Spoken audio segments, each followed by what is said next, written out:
21세기 종교재판, 은혜로교회 신옥주 목사님과 성도에 대한 송사를 변론한다. 기본적인 조사조차 하지 않은 내로남불식 수사 및 판결. 아동 방임이라는 것은 다소 추상적인 개념이기 때문에 드러난 현상만을 가지고 단순하게 판단할 수 없고 사례별로 자세히 살펴보아야 한다. 예를 들어 홈스쿨링을 하거나 혹은 요즘은 많은 사람들이 잘 알고 있는 대안학교를 가기 위해 의무교육 규정상 어쩔 수 없이 학교를 결석했다고 해서 기계적으로 아동방임이라고 판단할 수 없기 때문이다. 그런데 은혜로교회를 조사한 수사기관은 은혜로교회 성도의 자녀들의 학교생활기록부에 결석이 있는지와 그 숫자만을 계수하고 그 이유는 구체적으로 들여다보지 않은 채 모두 아동방임이라고 기소하였다. 그런데 자세히 살펴보면 수사기관이 은혜로교회 성도는 유죄 아니면 무죄라는 원칙을 세우고 기소하였다고밖에 달리 해석할 길이 없는 많은 사례들을 발견하게 된다. 예를 들어 한 아동의 경우 은혜로교회에 다니기 전에 학교를 결석한 것인데도 이 사건이 발생할 당시 은혜로교회 성도였다는 이유만으로 아동 방임이라고 기소하였고 1심 역시 그대로 판결하였다. 또 다른 경우는 부부간의 불화로 아내가 남편에게 쫓겨나 갑작스럽게 친정에 아이와 함께 가게 되어 학교에 출석하지 못한 경우로 교회와 무관함에도 불구하고 이런 소명은 전혀 받아들여지지 않고 아동 방임으로 판결하였다. 또 어떤 학생은 담임 선생님에게 구두로 체험학습을 신청하고 결석을 하였고 객관적인 자료로 확인이 됨에도 불구하고 이 또한 아동 방임이라고 판결하였다. 더 황당한 것은 박모씨 부부의 큰 딸 박씨가 은혜로 교회를 나간 후에 그 자녀들이 학교에 결석한 것이 재판 과정에서도 명백하게 밝혀져서 교회와 관련이 전혀 없음에도 불구하고 정작 아동 방임 가해자인 큰 딸 박씨는 처벌을 받지 않고 신옥주 목사님께 그 책임을 물어 아동 방임 교사라고 하는 황당한 판결을 내렸다는 사실이다.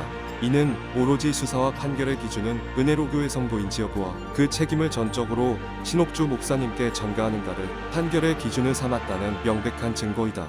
이처럼 증거가 무시되고 색안경을 끼고 판결하는 재판이 21세기에도 여전히 자행된다는 사실에 아예 실색할 뿐이다. 결국 은혜로교회 성도들이 관련된 사건이면 모두 유죄로 판결받았고 은혜로교회를 나가 자칭 피해자라고 하는 자들은 자신들이 가해자인데도 불구하고 피해자로 둔갑한 것이 신옥주 목사님과 은혜로교회 성도들의 수사와 재판에서 자행된 일이었다. 상식적으로 생각을 하더라도 아이들이 학교를 가지 않고 교회에 나오는 것을 통해 어떤 이득을 취하려고 학교를 가지 말라고 종용한다는 말인가? 누구라도 이성적으로 판단해보면 교회에서 학교를 가지 말라고 할 이유가 전혀 없고 어떤 유익도 없다는 것을 알 수 있는데도 만연히 아동 방임죄를 판결한 것은 오로지 이단이라는 프레임에 갇혀 이성을 잃은 판단이었음을 알 수 있을 것이다. 요즘은 부모와 자녀가 혹은 자녀의 독자적인 판단으로 학교를 가지 않고 다른 길을 택하는 경우가 허다하며 이는 전 세계적으로도 나타나는 현상이다. 최근 KBS에서는 자연의 철학자라는 프로그램을 통해 의무교육을 위해 기존 학교를 다니는 것이 아니라 홈스쿨링을 통해 부모로부터 교육을 받고 자기의 재능을 살리는데 시간을 쓰는 아이를 두고 남들과 다른 길을 가는 용기라며 극찬하는 방송을 하기도 하였다. 왜냐하면 의무교육이란 자신이 원해도 최소한의 교육을 받지 못하는 아동을 보호하기 위함이지 다른 교육 형태를 추구하는 것을 막고자 만든 제도가 아니기 때문이다. 또한 스웨덴의 그레타 튠베리를 비롯하여 많은 청소년들은 매주 금요일에 기후를 위한 수업 거부 시위를 하는 것은 어떻게 볼 것인가?